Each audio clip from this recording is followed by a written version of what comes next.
Une bonne prise en main, j'ai eu de la chance, on a quand même eu globalement des conditions assez saines, c'était plutôt sec, donc ça a été pas mal, c'est un bon coup de pied aux fesses dès le matin, parce que c'est vrai que par rapport à ce que j'avais pu conduire auparavant dans un proto, il y a quand même pas mal de couples, mais voilà, c'est plutôt bien passé, et puis bon là j'y vais crescendo pour prendre des repères, l'habitacle est un peu différent de ce que je connaissais, donc il faut bien se familiariser avec ça, mais pour le moment tout se passe bien.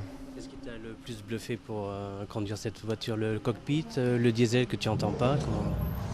Ouais, voilà, c'est un peu. Je pense que il y a déjà plein de pilotes qui en ont parlé. C'est vrai qu'il y a la puissance quand même au niveau du couple. Je pensais qu'on entendrait un petit peu moins le moteur, donc là je suis agréablement surpris parce que c'est vrai que c'est une facilité quand on roule je trouve d'avoir un petit peu de bruit pour conduire.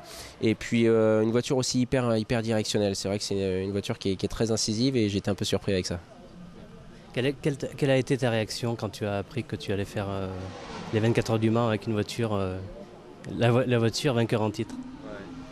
Ça a été une très grosse surprise et ça a été assez intense en fait quand je suis venu voir Hugues et qui m'a confirmé que je ferais le Mans enfin, d'après les discussions qu'on avait pu avoir auparavant, j'étais parti pour faire le Mans avec l'Oreca 01 et puis voilà, et puis il m'a dit écoute, et puis la deuxième bonne nouvelle c'est que tu fais le Mans sur la Peugeot, donc là ça a été une grosse satisfaction, ça m'a vraiment fait plaisir qu'il fasse ce choix là parce que je sais que c'est un programme hyper important pour l'équipe et qu'il y a beaucoup d'enjeux, mais voilà, quelque part je me suis dit que tout ce que j'avais fait en amont avec eux ça a payé, aujourd'hui d'être sur la Peugeot c'est une grosse récompense.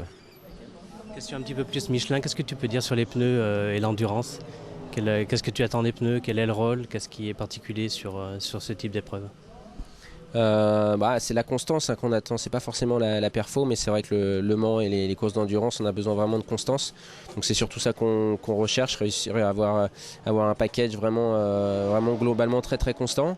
Donc voilà ce qu'on recherche. Après c'est sûr que plus il y a de performance, plus on se fait plaisir derrière le volant. Donc voilà, et là on est dans des conditions un peu difficiles aujourd'hui parce qu'il fait relativement frais. Maintenant passer des softs c'est un peu compliqué parce qu'on les use très vite. Donc voilà, on est un petit peu dans l'attente d'avoir des conditions un peu meilleures pour voir ce qu'il en est au niveau des pneumatiques. Dernière question, quel est ton programme pour toi là, dans les jours, dans les semaines à venir?